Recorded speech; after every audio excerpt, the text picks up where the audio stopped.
안녕하세요. 드론드론 이걸째 민속 이야기. 오늘도 하루 일찍 올립니다. 내일 제가 그 경상남도 창원문화원 그 박물관 대학이 있어요. 창원문화원 박물관 대학은 아주 굉장히 오랜 역사를 가지고 있는데요. 거기에 그 강의를 가게 됐습니다. 솔직히 말하면 코로나 때문에 어떻게 진행하는지 그것도 좀 궁금합니다. 근데 분명히 하신다고 그래서 내일 그 강의를 가기 때문에 내일 올릴 수가 없어서 오늘 올립니다. 이 창원문화원 강의가 저한테는요 의미가 있습니다. 이게 12년째인가 3년째인가를 지금 매년 가고 있어요. 해마다 벚꽃 필 때.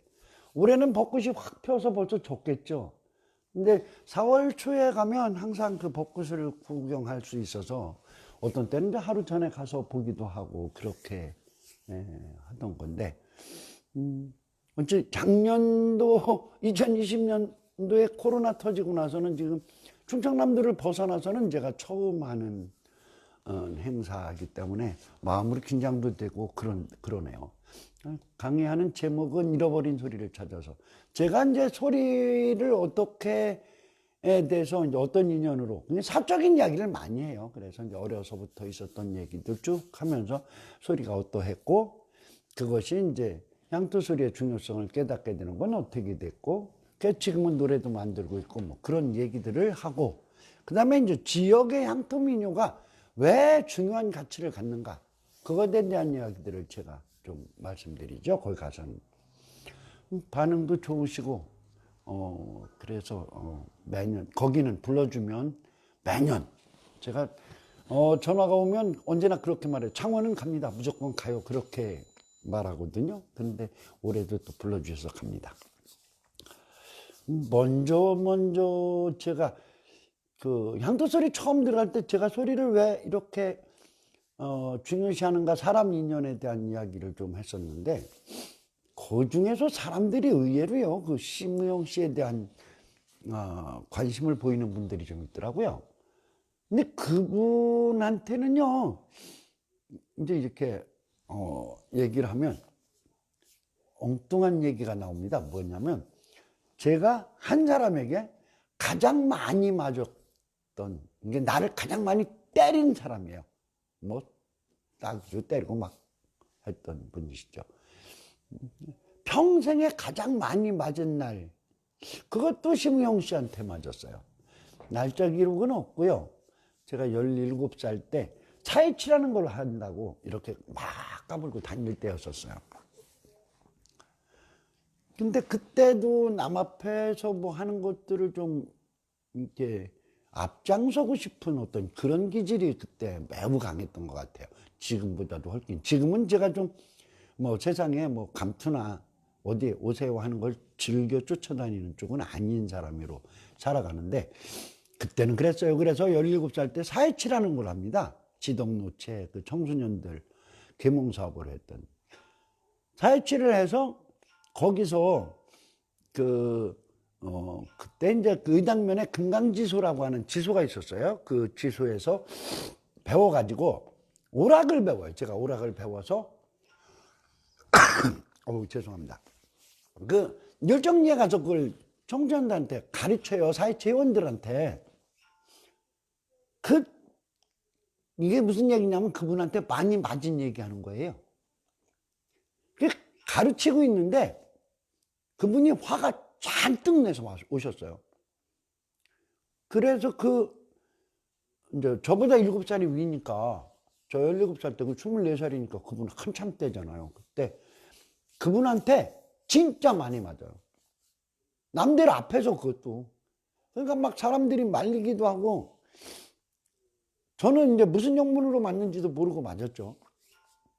맞고 나서 이제 저를 질질 끌려서 한 100m 있는데 그 정자나무, 버드나무 정자나무가 좋은 게 있었어요. 동네 앞에.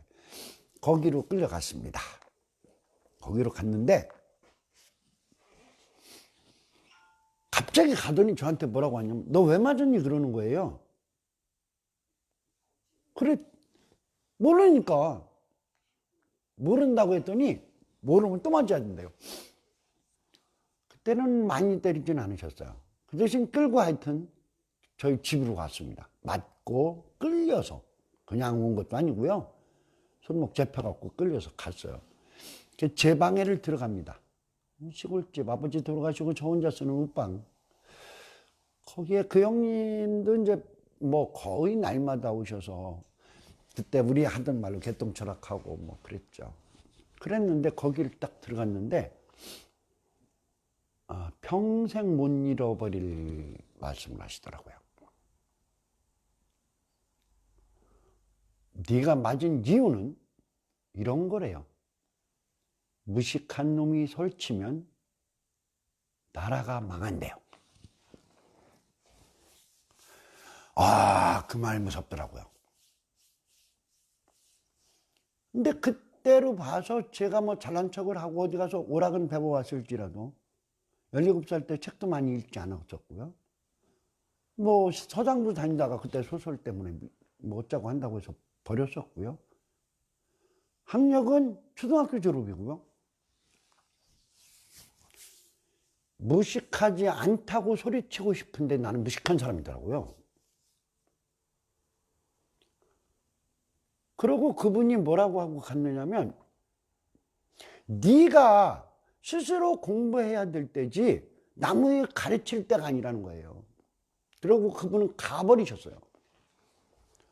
저는 방 안에서 나오지도 못하고 울었습니다. 아무리 그것에 대해서 변명을 하고 싶어도요, 나는 무식한 사람이더라고요. 그래서 그날은 이불 속에 들어가서 울고 자다 일어나서 울고 그래 이걸 쟤도 무식한 놈이야. 그 자책을 17살짜리가 얼마나 감수성은 예민할 때예요. 학교 못 다녀서 남들 앞에서 기죽지 않으려고 사회치레도 했는데 그건 건전한 일이었는데 따지고 보니까 그것이 내 일이 아니더라고요. 그 이틀 동안을 집에서 나오질 않습니다. 방 안에만 있어요. 근데 이틀 후에 그분이 오셨어요. 아침 일찍 아침 먹고 오셨는데 오시더니 뭐라고 하느냐면 오늘 뭐 하냐? 시간 있냐? 있어요. 그러니까 따라와. 결국 저를 끌고 갔어요. 걸어서 공주 시내 8km를 나왔고 버스를 타고 어딘가 갔고 거기서 내려서 산을 오르기 시작했습니다. 그게 나중에는 그게 계룡산인 걸 알았지만 그때는 그 산이 무슨 산인지도 모르고 걸어 올라가는 거예요. 동학사 쪽으로.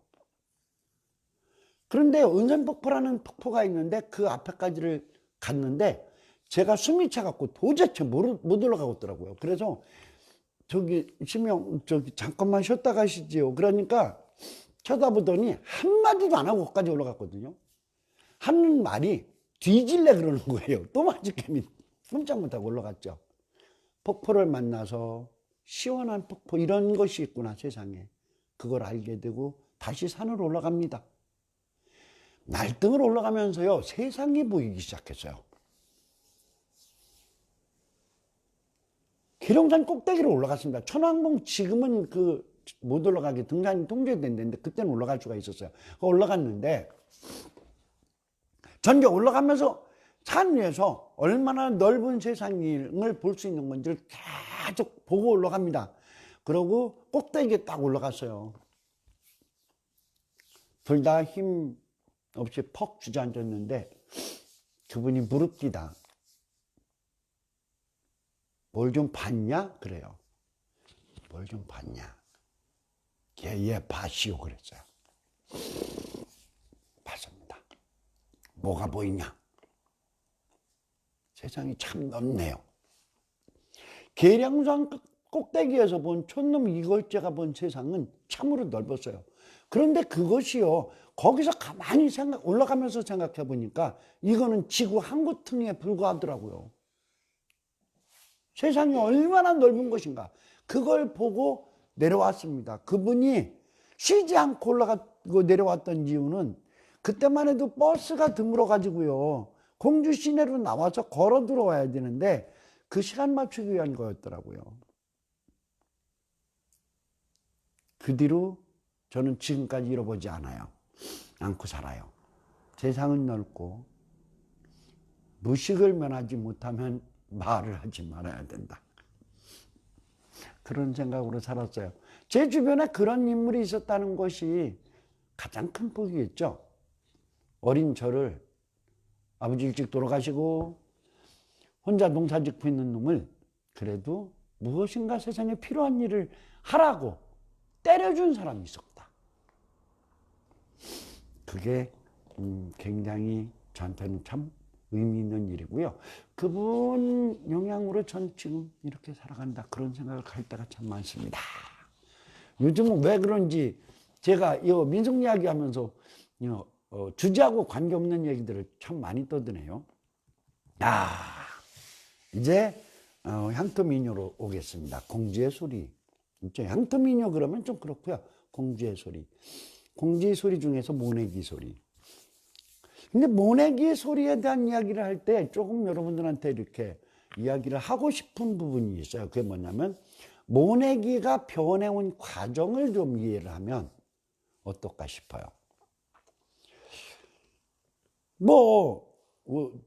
신석기 시대, 청동기 시대 이때부터 논농사를 진 걸로 지금 우리나라에서 얘기되죠.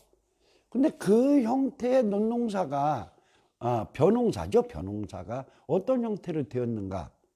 그걸 내 가장 큰 흐름으로 볼 때에 세종대왕 때에 모내기를 한다. 모내기를 처음 시작하는 게 그때인 것 같은데요.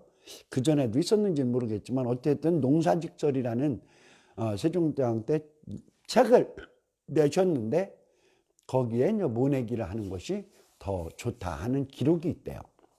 그 책을 번역본으로 제가 훑어는 봤는데 공부하듯이는 못 봤고요.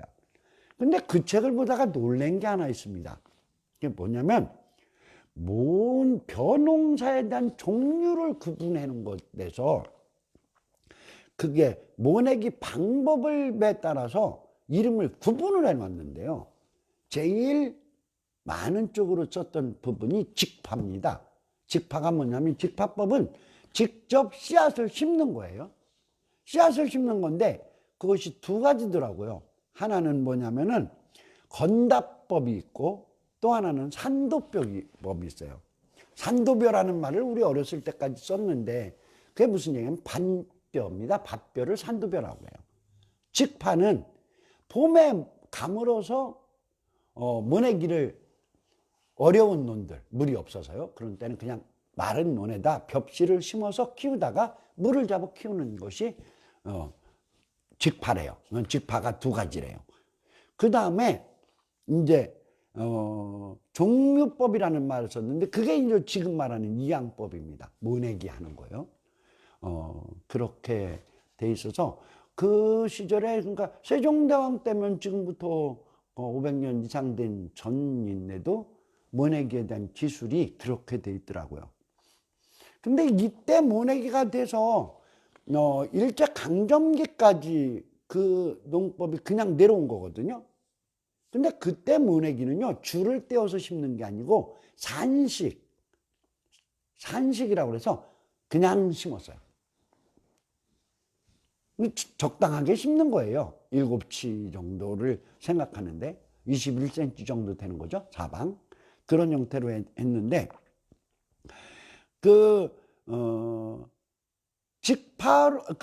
직파가 세종대왕 때 돼서 산식으로 계속 흔들모라고도 하고요. 그냥 심어 내려오다가 그거에 줄무로 바꾸는 것은 일제가 바꾸는 거죠. 일제 강점기에 줄무를 보급을 하는데 이 줄무를요 농민들이 안 심으려고 그래요. 왜 그러냐면 자 일꾼 10명 얻어서 해야 되는데 2명을 더 얻어야 돼요. 양쪽에서 줄 띄는 사람을. 그러니까 줄 띄는 사람은 뭐를 하루도 한 포기도 않고 그냥 줄만 떼니까 왜 그렇게 하느냐. 그냥 심어도 그게 그건데 해서 농민들이 그걸 안 따르려고 하는데 일제가 그걸요 강제로 합니다.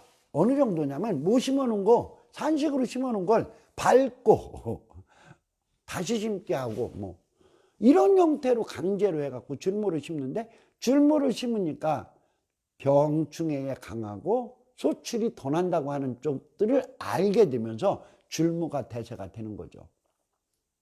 그 줄무는 보통 그때의 논이 걸은 논은 그 간격이 8치에서 한자 정도, 24cm에서 30cm 정도, 벼포기와 벼포기가 아마 6치에서 7치, 그러니까 18 내지 21cm 정도의 못눈을 갖고 심었어요.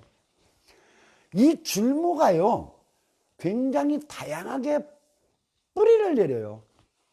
그러니까 줄무를 할 때 반틀무라는 게 줄무에서 나옵니다. 그게 뭐냐면 모내기를 빨리 하기 위해서 양쪽으로 모를 쭉 간격을 심어 놓고 일꾼이 대나무나 나무에다가 못눈을 만들어 놓은 걸 갖고 들어가서 자기 것만 심어 나가는 거죠. 모내기는 그 우리나라 사람들이 말하는 평뛰기라는 개념이 있는데, 일 잘하는 사람이 빨리 끝내고 가는 거. 근데 모내기가 그게 안 되다가 평야지대에 반틀무라는 게 생기고, 경지 정리가 되면서는 못줄이 눈이 처음부터 끝까지 똑같이 하니까요. 똑같이 하니까 일꾼 숫자로 못눈을 나눠 표기를 해갖고 심기 시작하고, 이러한 문화가 생깁니다. 그렇게 오다가 또 변함없이 오다가 이제 삼공화국 때 많이 수출을 내게 하기 위해서 총총 심어라, 좁은 간격으로 심어라 하는 것이 소주밀식이에요. 그 소주밀식은 1970년대에 통일벼가 나오면서 굉장히 당위성을 받아요. 그게 포기는 빨리 보는데요, 병충해 처음에는 강했거든요. 그러니까 총총 심으면 많이 나는 거예요. 한 마지기당 그 전에는 쌀 두 가마가 기본이에요. 그런데 세 가마가 나온다. 그걸 참배출이라고 해요. 두 가마 나오면 양석 먹었다, 양식 먹었다. 그러니까 사람들이 먹고 살 만큼 나왔다, 그런 얘기고요. 그 이하면 흉년인 거고, 삼배출이면 대풍이죠. 그래서 농요 속에 이모 심으면 삼배출만 나거라 하는 노랫말이 많은 거예요. 그렇게 오던 것이 소주밀식이고요. 소주밀식이 이제 기계묘로 가기 직전에 모내기 방법이었어요. 기계양은 뭐 1980년대 후반부터 충청도 쪽은 이렇게 많이 들어왔고요. 그것이 뭐 4인식, 조파식 해갖고 오는 형태로 되다가 지금 형태로 됐죠. 근데 이것이요, 농요에서 모내기 소리를 바꿉니다. 그러니까 산식의 그냥 흔들모를 심을 때는요, 노래가 흘러요. 다분 그냥 흘러. 바꿀 건 크게 없어요. 그런데 그러고 잦은 소리 있고요, 논에서 나올 때에 모리 소리 있는 정도로 노래를 불렀어요. 줄모가 되면서 속도가 박자화됩니다. 현대 국악처럼. 그렇게 되는 과정이 되죠. 근데 모내기의 농요는요, 뭐 집터다지기나 다른 일노래 중에서 박자와 호흡을 맞추기 위해서 하는 농요는 아니에요. 그러니까 노래는 천천히 불러도 손은 빨리 심을 수가 있고요, 노래를 빨리 심는데 게으름 떨이고 천천히 심어도 표시가 안 나는 일이에요. 그러니까 노래가 노동에 있어서의 작업에 미치는 영향이 상대적으로 많이 적습니다. 그런데 모내기 할 때는요, 많이 노래를 불러요. 왜 부르느냐고요? 어려워요. 허리 바짝 구부리고 하루 종일 심는데, 그것이 들이 좁은 데가 보통 17일에서 20일 심거든요, 달마다. 넓은 동네는요, 한 달 보름 심어요. 그러니까 뭐 천수다빛 가면 한 달 보름이 결코 허풍스러운 얘기가 아니거든요. 그러니까 날마다 하는 게 힘들으니까 그거를 좀 이겨내기 위해서 모내기 때는 노래를 많이 부르는데, 저희가 손모를 심었거든요, 성장기 때. 그 심을 때의 마지막 세대쯤 되는 건데, 그때 어느 정도 불렀냐면, 대개 저희가 심을 때만 해도 이제는 모내기 소리를 일노래를 안 하고요, 가요를 했어요. 근데 젊은 사람들, 노래하기 좋아하는 사람들 오면 하루 종일 뽕짝 음악이 흘러다녔죠. 그때 그 이장희 선생의 그건너였을 거예요. 그 아주 새로운 유형의 노래가 나왔을 때 젊은 사람들이 문학이라면서 그걸 막 부르니까 우리 아랫집에 어르신 한 분이, 방씨 어르신 한 분이 요새 젊은 것들 노래는 지랄도 아니고 소리도 아니고 해가면서 우리를 혼내켰던 것을 기억할 만큼 합니다. 근데 이렇게 많이 부르지만 보편적인 쪽에서 모내기 소리는요, 들이 넓고 일이 많은 데는 적게 부릅니다. 그래도 그러니까 반대죠. 들이 좁고 좀 장정이 있어서 여유가 있는 동네들이 모내기 소리가 늦게까지 채록되고 또 불렸어요. 모내기 소리의 가장 보편적인 소리는 뭘까요? 상사디어입니다. 상사디어. 앞에 뭐 이렇게 어럴럴로 상사디어 하는 어럴럴로 끝나는 형태가 있는가 하면 앞에 부분은요 변화가 많아요. 그런데 뒤에는 장사디예요. 공주에서 보편적인 소리에 늦은 소리에서 상사디어는 이 높은 상청을 잘 안 치는데 상사디 이렇게 올려채는 소리들을 많이 해요. 앞에가 달라집니다. 앞에는요 4가지 정도가 얘기를 할 수 있는데 그게 뭐냐면은 4소절로 돼서 앞에를 많이 흐르고 상 하는 거예요.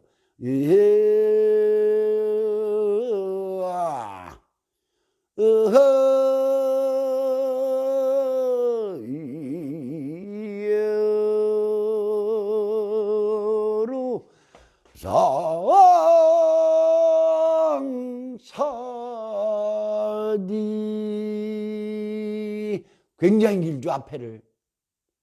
이제 근데 그거를 2대목 정도로 고정화된 동네들도 있어요.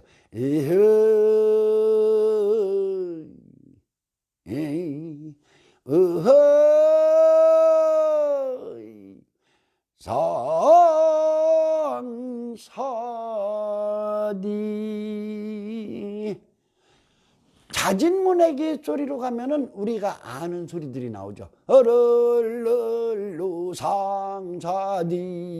잦은 소리로 가면 상을 높이 치지 않습니다. 머릿소리 뭐 마을에 따라 다르지만요. 꼬자 하고 소리 지르면서 마지막 눈두렁 밑에 와서 다 같이 끝내고 팍 나오는 형태. 그래서 상사디아 소리로 볼 때는 앞소리가 4소절 소리, 2소절 소리가 있고 잦은 소리가 있고 모리 소리가 있고 해서 4가지 정도로 보여요. 근데 공주에 이게 한 90% 정도 됩니다. 뭐 마을에 따라서 어떤 형태로 앞소리를 하느냐는 차이들이 있고요. 그러니까 공주에도 후렴자만 해도 뭐 굉장히 다양하게 나옵니다. 그런데 상사디오가 없는 소리로 흘림소리만 하는 마을들이 있어요. 이거는요 최고 어려운 게 뭐냐면 선소리꾼은 더군다나요 그거를 음악적인 규범을 지키지도 않고 자기가 흘려버려요. 그러니까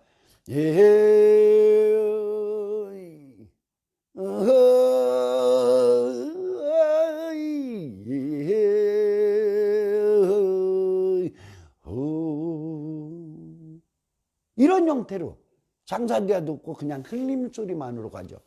근데 이제 마을에 모를 심는 사람들은 거의 고정적인 쪽으로 흘리는 소리를 단락을 지어서 그래도 부르는데 선소리꾼은 어떻게 하느냐면 호흡대로 해요. 길게 뽑을 수 있으면 또 상청을 데리고 놀 수 있으면 아주 자유롭게 놀아요. 그러다 보니까 체록을 해서 정형화시키기가 굉장히 어렵습니다. 이게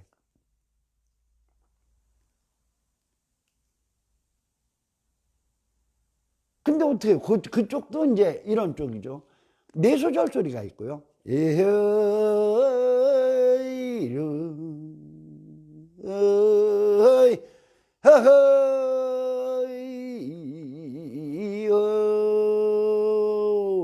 이게 만물 논매기 소리에서 보이는 경향도 이렇게 가는 게 많아요. 나중에 이제 논매는 소리 얘기를 또 하겠지만요. 그런데 그것을 짧게 하는 말들은 이해루 이해루 마을마다 이제 어화 애화 해서 다르지만 두 소절짜리도 있고 거기도 무리소리가 나오죠. 노랫말은요, 선조리 노랫말은 농사가 귀한 거다. 농자체나 보면 다 찾고요, 마을마다. 그리고 이제 농사 져서 풍년 들면 우리 뭐 하세 하는 소리 많이 하고요.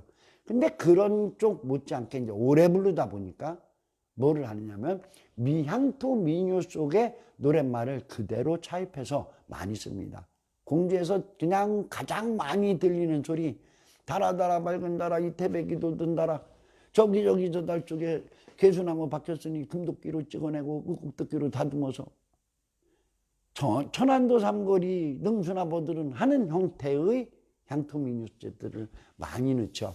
이게 사실 모내기 소리는 그 종류를 어떤 형태로 구분하느냐 하는 쪽에 있어서는 이게 좀 기준을 잡기는 어려운데요. 그렇게 보시면 될 것 같습니다. 장사대어제에서 4가지 정도의 느린 소리, 그리고 보통 소리, 잦은 소리, 무리소리가 있고요. 그리고 흘림 소리에서도 똑같이 느린 소리, 잦은 소리, 무리소리 3가지가 있고요. 그러니까 가지수로 보면 7가지 정도로 나눌 수 있을 거고요. 모내기의 손동작하고 노랫말의 박자는 언제나 일치하는 것은 아니다. 그런 형태로 생각하시면 좋을 것 같습니다. 드런드런 이걸제 민속 이야기. 오늘 이야기는 여기까지입니다.